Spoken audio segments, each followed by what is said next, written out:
आज मैं जिस पॉइंट को लेकर के आया हूँ, क्या होता है कि अक्सर हम लोग हर जगह पे एलिमिनेशन टेक्निक्स के बारे में पढ़ते रहते हैं, सुनते रहते हैं। इवन कि कुछ कोचिंग्स वाले तो कोर्स भी निकाल देते हैं इस पे। बट हमें हमेशा ये कंप्लेन होता है कि हमें पता तो है वो एलिमिनेशन टेक्निक, बट एग्ज़ाम में वो नहीं यूज़ कर पाते हैं। ठीक है, अब इसको हम आज ये कोशिश करेंगे जानने का कि जैसे हमने अक्सर सुना होगा या खुद भी हम जब एग्ज़ाम से निकलते हैं और अगर हम एलिमिनेशन टेक्निक नहीं लगा पाते हैं तो हम ये बोलते हैं कि एलिमिनेशन टेक्निक इज़ एलिमिनेटेड। ठीक है, बट जब तक हम इसको टेक्निक की तरह लेंगे कि ये एक टेक्निक है, ट्रिक है, तब तक ये हम एग्ज़ाम में यूज़ नहीं कर पाएंगे। इसको हमें इनबिल्ट करना होगा, हमें प्रैक्टिस करनी होगी इस चीज़ की। और ये कोई टेक्निक या ट्रिक नहीं है, ये हमारा एक एप्टीट्यूड है। हमें अक्सर ऐसे क्या होता है कि जब भी जैसे बहुत से लोग जो इंजीनियरिंग बैकग्राउंड से होते हैं, मेडिकल बैकग्राउंड से होते हैं, तो वो नीट जेई पहले दे करके आते हैं, तो उनको एक एप्टीट्यूड बिल्ड होता है एमसीक्यू सॉल्व करने का, जो कि एक आर्ट्स बैकग्राउंड वाले या फिर जो पहले से जिन्होंने किसी कॉम्पिटिटिव एग्ज़ाम को नहीं दिया है, तो वो एमसीक्यू सॉल्व करने का एप्टीट्यूड बिल्ड नहीं होता है। एमसीक्यू में ज़रूरी नहीं होता है कि हमें चारों ऑप्शंस पता हो। ठीक है, और अपने नॉलेज पे ट्रस्ट होना चाहिए। जितना हमने पढ़ा है, जितने अच्छे से रिवाइज़ किया, उसको उस पर ट्रस्ट होना चाहिए। अगर उस पर हम ट्रस्ट करते हैं और चारों ऑप्शंस को अच्छे से पढ़ करके और अपने नॉलेज का यूज़ करके जो हम लोग एक इंटेलिजेंट गेस करते हैं, ठीक है, उन्हीं को कोचिंग माफियाज ट्रिक बोल करके बेचते हैं। बट ये कोई ट्रिक नहीं है, एक इंटेलिजेंट गेस है कि आपने अपने नॉलेज को यूज़ करके, है ना, अपने नॉलेज को यूज़ करके एक वाइल्ड गेस की जगह पे इंटेलिजेंट गेस किया है, जो कि चांसेस उसमें करेक्ट होने के ज़्यादा होते हैं। ठीक है, तो इसको हम लोग एक एप्टीट्यूड की तरह ले सकते हैं। जैसे हम लोग सीसेट में हमारी सिविल सर्विसेज एप्टीट्यूड टेस्ट होती है, तो पेपर 1 में हम ऐसे कह सकते हैं कि हमारी एमसीक्यू सॉल्विंग एप्टीट्यूड भी टेस्ट होती है प्लस नॉलेज। ठीक है, क्योंकि हम नहीं कर सकते सारे सॉल्व क्वेश्चंस। ठीक है, अब जैसे 2023 का लेते हैं हम लोग, 2023 का लेते हैं। ठीक है, मेरे फ्रेंड्स थे, उनके मॉक टेस्ट में मुझसे अच्छे मार्क्स आ रहे थे, बट क्योंकि वो एग्ज़ाम्स के टफनेस को देख करके उन्हें लगा कि नहीं लगेगा इस बार कोई भी एप्टीट्यूड, कुछ भी काम नहीं करेगा, प्योर नॉलेज बेस्ड होगा, क्योंकि ऑप्शंस ही ऐसे थे, कोई भी घबरा गया और फिर उन्हें लगने लगा कि मतलब ये कुछ भी काम नहीं करेगा। बट मुझे ये लगा कि अगर टफ़ है तो सबके लिए होगा। मैंने अपने नॉलेज पे ट्रस्ट किया और जो मैंने सीखा था पीवाईक्यू से कि कैसे ऑप्शंस को पोर्ट्रे किया जाता है, कैसे यूपीएससी जो है वो ऑप्शंस के साथ खेलती है, उन चीज़ों को याद रखा और उनको किया, और मेरे फ्रेंड से मेरे 20 मार्क्स एक्स्ट्रा आए। और इसका प्योर क्रेडिट मैं बोलूँ कि इस एप्टीट्यूड को ही जाता है, एमसीक्यू सॉल्विंग एप्टीट्यूड को ही जाता है। और हम आज ये 2023 वाले पेपर देखेंगे भी। ठीक है, चलिए शुरू करते हैं। जैसे ये हमारा पेपर है, अच्छा ये मेरा खुद का पेपर नहीं है, खुद का पेपर मेरा दिल्ली में छूटा हुआ है। जब भी मुझे वापस वो मिलेगा मैं आपको फिर से वो दिखाऊंगा। बाकी अभी एक ये फ्रेश कोई टेलीग्राम से मैंने पेपर उठाया है, इसको देखते हैं कि कहाँ कहाँ इसमें लग सकता है। ठीक है,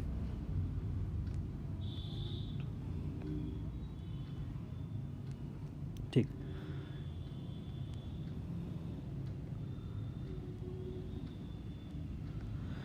जब आप प्रीवियस ईयर पेपर्स देखोगे तो आपने कितनी जगह पे देखा होगा कि शेड्यूल्ड एरियाज से काफ़ी क्वेश्चंस आते हैं।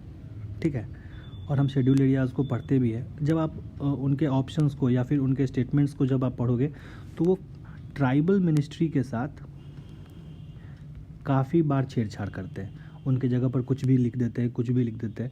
तो जैसे देखिए यहाँ भी इन्होंने होम मिनिस्ट्री लिख दिया हुआ है। ठीक है, और जिससे इसको हम लोग एलिमिनेट कर सकते हैं। तो अपने ये पीवाईक्यू बेस्ड एनालिसिस है। ठीक है, यहाँ भी ऐसे कुछ ट्रिक और टिप्स ऐसे कुछ नहीं है कि आपने रैंडम आगे कुछ भी लगा दिया। इसमें आपको पता होता है कि शेड्यूल्ड एरियाज़ में जो है वो नोडल एजेंसी जो होती है वो ट्राइबल मिनिस्ट्री होती है, और आपने उसको यूज़ किया अपने नॉलेज को और इस होम मिनिस्ट्री को एलिमिनेट किया। तो थर्ड ऑप्शन यहाँ एलिमिनेट हो गया। बाकी 2 सिंपल स्टेटमेंट्स है जो कि आपको पता चल जाएगा कि वो सही है, इसके आंसर 1 2 हो जाएगा। ठीक है, फिर अगले वाले स्टेटमेंट्स में देखते हैं। प्रीवियस ईयर को फिर हम लोग देखते हैं, तो कितनी बार ही हम लोग देखते हैं कि जहाँ भी कितनी बार वो कॉन्स्टिट्यूशन ऑफ इंडिया डिफाइंस, और कॉन्स्टिट्यूशन ने बहुत ही लिमिटेड चीज़ों को डिफाइन कर रखा होता है। और इस बार जितने भी क्वेश्चंस ये असर्शन रीज़न वाले थे, उसमें सबसे बड़ी बात यही थी कि अगर आपने एक भी ऑप्शन एक भी स्टेटमेंट अगर इनकरेक्ट प्रूफ कर दिया तो आपके ईजिली आंसर्स बन रहे थे। जैसे इसमें हमने constitution of India defines term की किया कि नहीं डिफाइन करता, हमने स्टेटमेंट 2 को इनकरेक्ट किया, स्टेटमेंट 2 इनकरेक्ट सिर्फ एक ऑप्शन में होगा और वो सी ऑप्शन आंसर आ जाएगा। ठीक है, फिर हम लोग इस क्वेश्चन को देखते हैं। सेम PYQ में हम लोग देखते हैं कि वनली एक्सट्रीम स्टेटमेंट है कि marsupials only in mountain grassland, बहुत ही कम चांस है इसके सही होने का। स्टेटमेंट 2 को हमने क्रॉस किया, स्टेटमेंट 2 इनकरेक्ट सिर्फ एक ऑप्शन में होगा और सी। ठीक है, फिर इसमें देखते हैं जनरलाइज्ड सम मशरूम, शम मशरूम, शम मशरूम, सम मशरूम। कोई भी एक मशरूम के पास अगर एक ऐसी प्रॉपर्टी हो गई, और पिछले बार तो हमने देखा भी था कि गुची मशरूम था जिसके बारे में हम लोग बिल्कुल ही नहीं जानते थे। तो बहुत ही तरह के इतने सारे वाइल्ड एनिमल्स हैं, इंसेक्ट्स हैं, ट्रीज़ हैं, प्लांट्स हैं, तो सम लिख देना ही उनका बताता है कि कोई भी एक वाइल्ड पॉसिबल भी हो गया तो फिर वो गलत हो जाएंगे। और ऐसा वो आपको सबको पता होता है कि वो गलत नहीं होना चाहते हैं, ऐसे किसी भी कॉन्ट्राडिक्शन में या फिर कंट्रोवर्सी में नहीं पढ़ना चाहते हैं। ठीक है, तो ये सम वाले सब सही होंगे, ऑल 4। ठीक है, इसमें कोई भी वो नहीं है, तिस्मार खान नहीं है या फिर ऐसा कुछ ट्रिक या टिप्स नहीं है, सिर्फ PYQ का बेटर एनालिसिस है और उसका अच्छे से यूज़ है।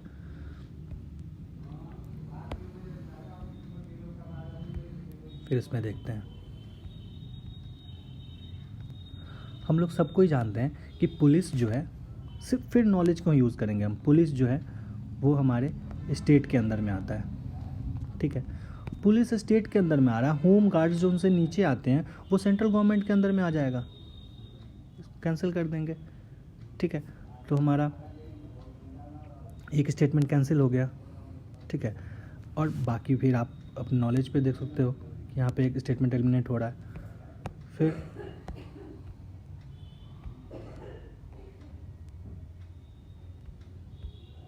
इसमें देखते हैं, फिर यहाँ पे नॉलेज पे ही है, यहाँ पे देखिए अरब पीस इनिशिएटिव जो है वो साइन नहीं हुआ था, साइंड लिखा हुआ है। स्टेटमेंट 2 कैंसिल, स्टेटमेंट 2 इनकरेक्ट, एक ही ऑप्शन में है, आंसर सी।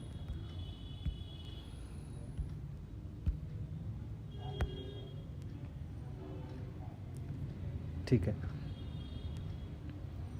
मैंने इस क्वेश्चन में एग्ज़ाम में, और मैं जो भी बोल रहा हूँ ये मैंने एग्ज़ाम में खुद जो सोचा हुआ है, ठीक है, वही चीज़ मैं बता रहा हूँ। मैं कुछ भी अभी सोच करके नहीं बता रहा हूँ। जिस क्वेश्चन में मैं एग्ज़ाम में लगा पाया था, सोच पाया था, बस मैं वही बता रहा हूँ। इसके अलावा भी क्वेश्चंस में लग सकते हैं, बट मैंने जो खुद एग्ज़ाम में लगा पाया था मैं उसी के बारे में बस बता रहा हूँ। जैसे इस क्वेश्चन में मैंने क्या सोचा था, इस क्वेश्चन में देखिए 600 × 400 मिलीमीटर दिया हुआ है, एग्जैक्ट साइज़ दिया हुआ है। ठीक है, और 600 × 400 मिलीमीटर बहुत छोटा कपड़े का साइज़ है।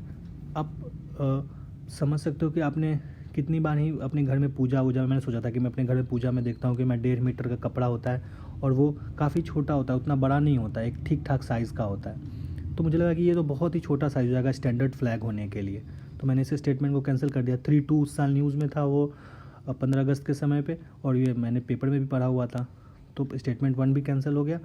1 इनकरेक्ट सिर्फ एक ऑप्शन में है। असर्शन रीज़न वाले में यही फ़ायदा था, एक ऑप्शन भी, एक स्टेटमेंट भी आपने अगर गलत प्रूफ कर दिया फिर आपकी निकल पड़ी। सेम वही है, 26 नवंबर को कॉन्स्टिट्यूशन असेंबली फॉर्म हुआ। ठीक है, और ड्राफ्टिंग कमेटी फॉर्म होने के कारण नहीं मनाते हैं ना, तो ये गलत हुआ। फिर ये सिर्फ सब मैं वही बता रहा हूँ जो मैं सोच सकता था। ठीक है, स्विट्ज़रलैंड सेकेंड लार्जेस्ट बोल रहा है, एक तो ये सेकेंड, थर्ड, फोर्थ ऐसे भी हम लोग जहाँ PYQ में देखोगे आपको तो पता चल जाएगा कि वो गलत होता है। फिर भी मैंने यहाँ क्या सोचा था कि नॉर्मली गोल्ड हम लोग ये सब सोचते हैं कि अफ्रीका में ज़्यादा होता है। ठीक है, तो स्विट्ज़रलैंड में तो नहीं होगा, मैंने ये सोच के गया था। ये बात अलग है कि मैं गलत था, सेकेंड लार्जेस्ट जो है जर्मनी है, बट वहाँ पे मैंने यही सोच करके इसको गलत किया था और ये सही भी हुआ था। ठीक है।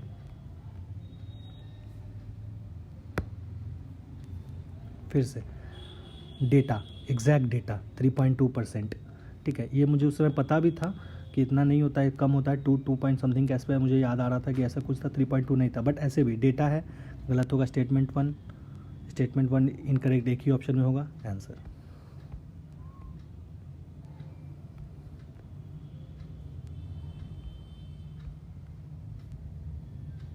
फिर अब जैसे सिविल सर से मैं पिछले साल साइंस एंड टेक पढ़ रहा था, उस टाइम पे उन्होंने भी बताया था वर्ड ब्रेकडाउन टेक्निक के बारे में, कि वर्ड ब्रेकडाउन टेक्निक में क्या होता है कि जैसे हम लोग वर्ड को ब्रेक करके देखते हैं और जो उससे मतलब समझ रहे होते हैं उससे फिर हम लोग ऑप्शंस में फाइंड आउट करते हैं, ठीक है। अब एरियल से हवा, चलो ठीक है जनरल है। मेटाजीनोमिक्स, अब जीनोम मतलब डीएनए आरएनए, और डीएनए आरएनए से आप देखोगे तो सिर्फ एक ऑप्शन ही है, ठीक है। सेम यहाँ माइक्रो सैटेलाइट डीएनए, इसमें भी आप देखोगे तो सिर्फ एक एवोल्यूशनरी रिलेशनशिप्स, एक ही ऑप्शन है, ए हो जाएगा।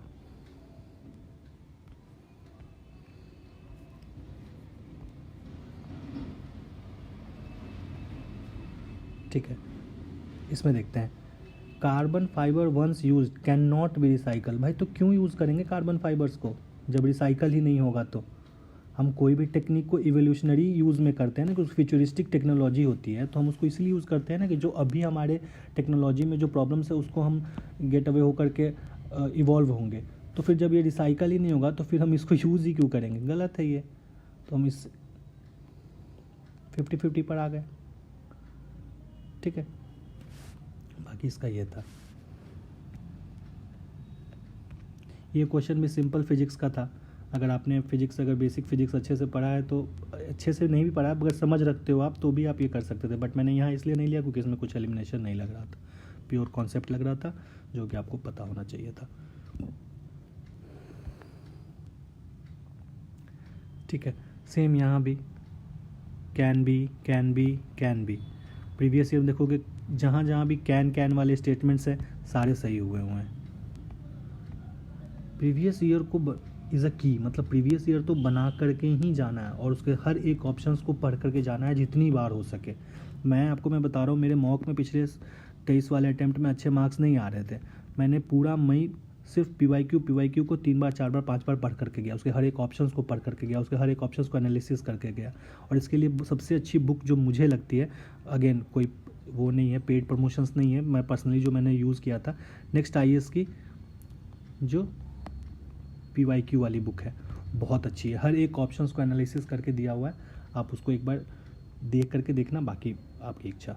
फिर यहाँ पे इस ऑप्शन क्वेश्चंस में भी देखते हैं 15 करोड़ 25 करोड़, नंबर्स गलत, 1 गलत, 50-50 पे आ गए, ठीक है।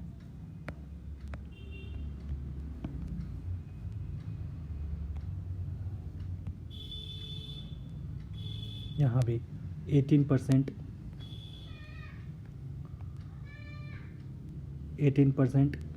स्टेटमेंट गलत, 2 इनकरेक्ट, सी।